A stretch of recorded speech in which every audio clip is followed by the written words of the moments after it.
Hi friends, welcome to flower கூன் ஃப்ளாக்ஸுங்க. இன்றைக்கி பீன்ஸ் குழம்பும் பூண்டு சாதம் பண்ணிடலான்ட்டுங்க. பீன்ஸு ஒரு 1/4 கிலோ வாங்கி அறுத்து வச்சுட்டுங்க. வெங்காயம், தக்காளி எல்லாம் ரெடி பண்ணி வச்சாச்சுங்க. அதே மாதிரி பூண்டு சாதத்துக்கு 10 பல் பூண்டு எல்லாம் தட்டி ரெடி பண்ணி வச்சுங்க. முதல்ல பீன்ஸ் குழம்பு ரெடி பண்ணிக்கலாங்க. ஒரு வானொலி வச்சு வானொலி சூடானுன்னா 3 டீஸ்பூன் ஆயில் விட்டங்க. 1/2 டீஸ்பூன் சோம்பு, கருவேப்பிலை ஒரு 10 கருவேப்பிலைங்க, வெங்காயம் ஒரு 10 வெங்காயம் நல்லா சின்ன சின்னதாக நறுக்கிங்க. இந்த அளவு நறுக்கிட்டு நல்லா வணக்கி விட்டுறலாங்க. அதுலேயே நம்ம தக்காளி ஆட் பண்ணிக்கலாங்க. ஒரே ஒரு தக்காளி, பெரிய தக்காளி ஆட் பண்ணிட்டேங்க. பீன்ஸு ஒரு 1/4 கிலோ கட் பண்ணி இந்த சைஸுக்கு கட் பண்ணிடுங்க. கட் பண்ணி அதையும் ஆட் பண்ணிக்கலாங்க. நல்லா பரட்டி விட்டுக்கலாங்க.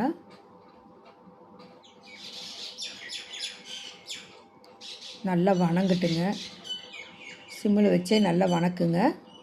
அதுக்கப்புறம் நம்ம தேவையான அளவு கல்லுப்பு போட்டுக்கலாங்க. இதுலேயே நம்ம நீங்கள் குழம்பு மிளகாத்தூள் அதுவும் போடுங்க, இல்லைன்னா சாம்பார் தூள் எது வேணாலும் போடலாங்க. நான் மல்லித்தூள் 1/2 டீஸ்பூன், மிளகாத்தூள் 1/2 டீஸ்பூன், குழம்பு மிளகாத்தூள் போட்டிருக்கேங்க. வீட்லேயே அரைச்சா குழம்பு மிளகாத்தூள் 1 டீஸ்பூனுங்க, மஞ்சத்தூள் 1/2 டீஸ்பூன், அதோடு நம்ம பெருங்காயத்தூளும் போட்டு நல்லா வணக்கலாங்க. பரட்டி விட்டுறலாம்.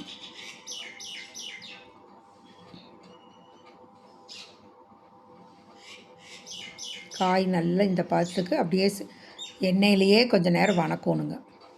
வணக்கிட்டு தேவையான அளவு பாதி அளவு காய் வெந்துடணுங்க. அதுக்கப்புறம் தான் நம்ம ஒரு 1/4 லிட்டர் தண்ணி ஊற்றிக்கலாங்க. ஒரு 5 நிமிஷம் மூடி வச்சோன்னா போதுங்க. காய் இந்த மாதிரி ஆயிரும்.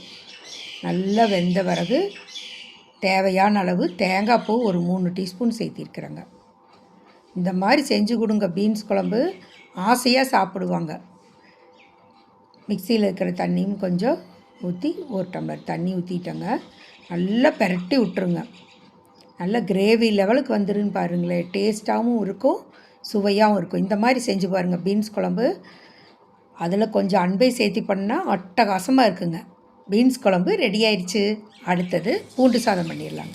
பூண்டு சாதத்துக்கு ஆயில் 3 டீஸ்பூன் விட்டுங்க.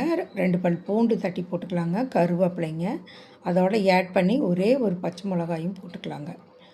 போட்டுட்டு நம்ம பூண்டும் மஞ்சத்தூளும் வேறு வானலியில் நல்லா தட்டி இதில் ஆட் பண்ணிக்கலாங்க. இந்த பாத்திரத்தில் ஆட் பண்ணிங்க. சாதம் 1 டம்ளர் வடித்து தட்டில் ஆற வச்சிடணுங்க. அதையும் இதில் ஆட் பண்ணி நல்லா கிளறி விட்டுறலாங்க. நல்லா பரட்டி விட்டு சிம்மில் வச்சு நல்லா பரட்டி விட்டோம்னா அதோட பத்தலைன்னா நம்ம தேவையான அளவு உப்பும் போட்டுக்கலாங்க. போட்டு நல்லா ஒரு கலக்கி விட்டுறலாங்க. தேவையான அளவு உப்பு போட்டு நல்லா கலக்கி விட்டோம்னா சாப்பிட்றதுக்கு அவ்வளோ டேஸ்ட்டாக இருக்குங்க. பூண்டு சாதம் பண்ணிக்கொண்டு பாடுங்க. நம்ம உடம்புல இருக்கிற வாயு எல்லாம் எடுத்துருங்க. நம்ம எப்போவும் லெமன் சாதம், தக்காளி சாதம் அந்த மாதிரியே கிளறி கொடுக்குறக்கு பொதுவாக பூண்டு சாதம் ஒரு நாள் இந்த மாதிரி செஞ்சு கொடுத்து பாருங்கள். குழந்தைங்க ஆசையாக பிரியமாக சாப்பிடுவாங்க. நல்லா ஒரு 5 நிமிஷம் இப்படியே வணக்கி விட்டே இருந்தோம்னா அந்த பூண்டோட வாசனை, காரத்தோட வாசனை எல்லாம் அதில் போய் ஆட் ஆயிருங்க. பச்சை மிளகா வேறு ஆட் பண்ணிக்கிறாங்களா, அதனால் அது எல்லாமே போய் நல்லா ஆட் ஆயிருங்க. நல்லா பரட்டி போட்டு உப்பு காரமெல்லாம் கரெக்டாக இருக்குதான்னு செக் பண்ணிவிட்டு மறுபடியும் தேவைன்னா உப்பு சேர்த்திக்கலாங்க. மறுபடியும் பத்தலைன்னு நான் கொஞ்சம் சால்ட் உப்பு சேர்த்திட்டேங்க. நல்லா பரட்டி விட்டுருங்க.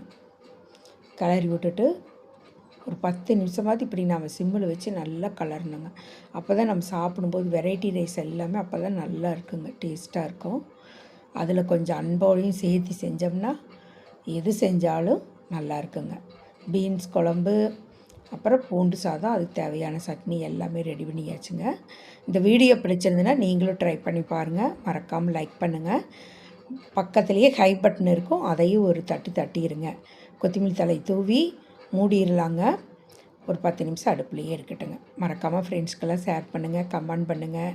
தேங்க்யூ ஃபார் வாட்சிங். Bye friends.